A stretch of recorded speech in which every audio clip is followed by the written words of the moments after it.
আমাদের ফুটবল এখন একটা জোয়ার চলছে আলহামদুলিল্লাহ।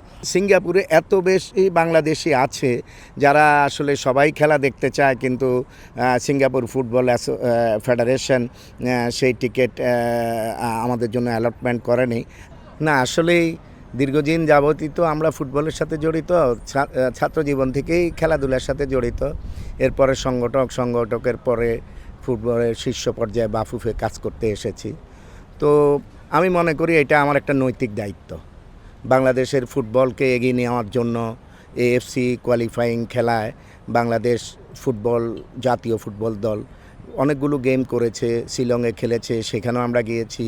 তারপরে আপনার বাংলাদেশে খেলা হয়েছে এবং সিঙ্গাপুরের সাথে বাংলাদেশে নেক টু নেক খেলেছে।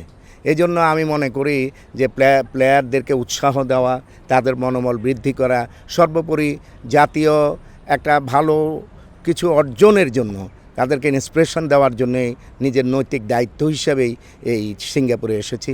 ইনশাআল্লাহ আমাদের প্লেয়াররা নেক টু নেক খেলবে, ভালো করবে, একটা কম্পিটিটিভ গেম হবে।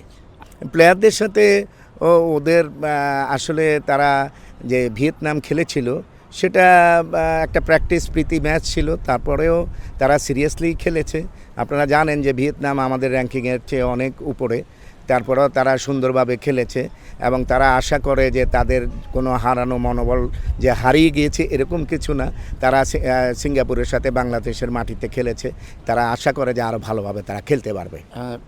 এনজয় করতেছি, তার পাশাপাশি আমরা দেশবাসীকেও কিছু দেওয়ার চেষ্টা করতেছি। আপনারা জানেন এই মুহূর্তে আমাদের মহিলা টিম আছে ব্যাংককে, যে আন্ডার-20 টিম আছে মালদ্বীপে, আর মূল ন্যাশনাল টিম আছে সিঙ্গাপুরে।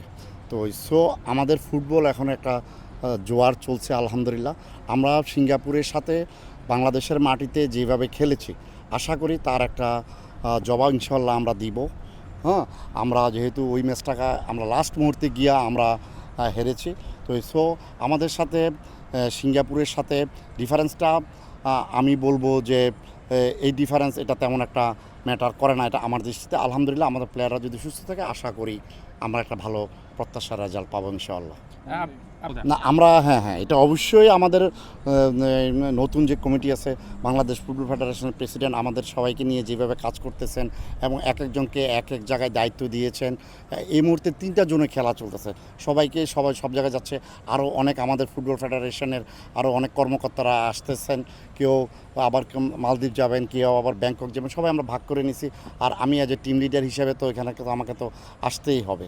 তো এখানে আপনি যে টিকিটের দামটার কথা বলেছেন, আমরা এখানে আসার পরে শুনতে পারলাম যে সিঙ্গাপুরে যারা আছে তাদের জন্য একটা রেট ধরা হয়েছে, আর বাংলাদেশের জন্য আরেকটা রেট ধরা হয়েছে, প্লাস পাশাপাশি ওদেরকে যে জোনে সিট দিয়েছে এটা তাদের কাছে এটা কমফোর্টেবল না।